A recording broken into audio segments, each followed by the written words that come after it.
Hello friends, আমি আবার চলে এলাম কিউট বাবিনার মাম্মাস ওয়ার্ল্ড থেকে নতুন একটু ভিডিওর সাথে। তো চলো, আজকে আমি তোমাদের সঙ্গে শেয়ার করছি আমাদের এখানে বিখ্যাত সতী মায়ের মন্দির। এটা হচ্ছে আমাদের এখানে কল্যাণীতে। তো আমরা এটা গিয়েছিলাম ওই রং খেলার সময়তে। দেখো দূর দিক থেকে কত সুন্দর সব ডালার দোকান বসেছে। আর যেহেতু আমরা রং খেলার সময় গিয়েছিলাম, ওই সময় না প্রচুর ভিড় হয়, দর্শনার্থী আসে, সব পুজো দেয়, যার জন্য আরও এত সুন্দর করে ডালাগুলো সব সাজিয়ে আর কি বসে আছে। দেখো সবাই, কেউ কেউ ডালা কিনছে সতী মায়ের কাছে পুজো দেবে বলে। দেখো আমার ভিডিও কেমন লাগছে কমেন্ট করে জানিও। যদি ভালো লেগে থাকে তাহলে অতি অবশ্যই একটা লাইক করে দিও, শেয়ার করো, আর সাবস্ক্রাইব করে আমার চ্যানেলের পাশে থেকো। তো চলো, ভিডিওটা স্কিপ না করে দেখতে থাকো, আশা করি তোমাদের খুবই ভালো লাগবে। দেখো সব কত সুন্দর ডালার দোকানগুলো সাজানো। আর এটাই হচ্ছে সতী মায়ের মন্দিরটা। দেখো এটা মন্দিরের বাইরেটা। দেখো চলো এবার আমি তোমাদের মন্দিরের ভেতরটা একটু ঘুরিয়ে দেখাই। দেখো এটা হচ্ছে সতী মায়ের যে সেবক ছিলেন, এটা হচ্ছে তিনি, তারই ফটো এখানে রাখা রয়েছে। দেখো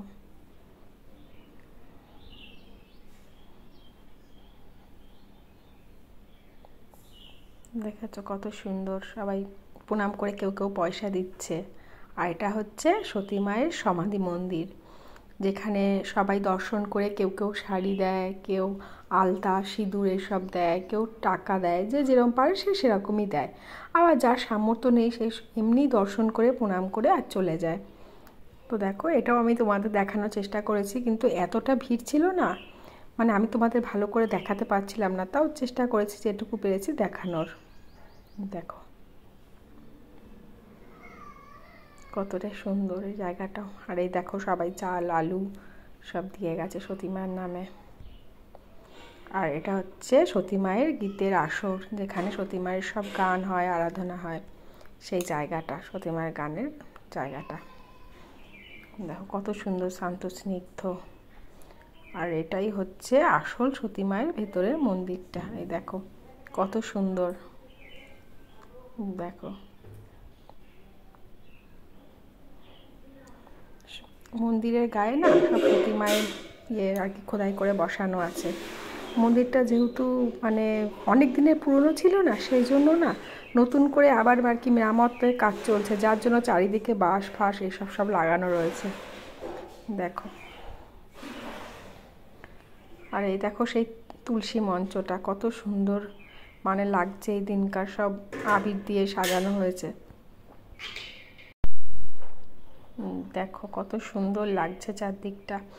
আর আমাদের এখানে না রং খেলাতে সতী মায়ের এই মন্দিরে একটা মেলা হয়, যার জন্য আরও এত মানুষের ভিড় আর সমাগম। এই দেখো এটা হচ্ছে সেই ডালিম গাছটা, যেখানে সবাই মানত করে, নিজের মনের ইচ্ছাটা জানায় মাকে। আর আমি শুনেছি যে এখানে নাকি যে যা মানত করে তাই ফলে। তা দেখো সবাই ঘোড়া বেঁধে যে যার মনের ইচ্ছা মাকে জানাচ্ছে। সব কত ঘোড়া সব বেঁধেছে। দেখো মা সকলের মনের ইচ্ছেটা পূরণ করুক, এটাই চাই। কত ভিড় দেখো, সব কত সব বেঁধেছে। তো চলো তোমরা দেখতে থাকো। আজকের মতো আসলাম, সবাই ভালো থেকো, সুস্থ থেকো, টাটা।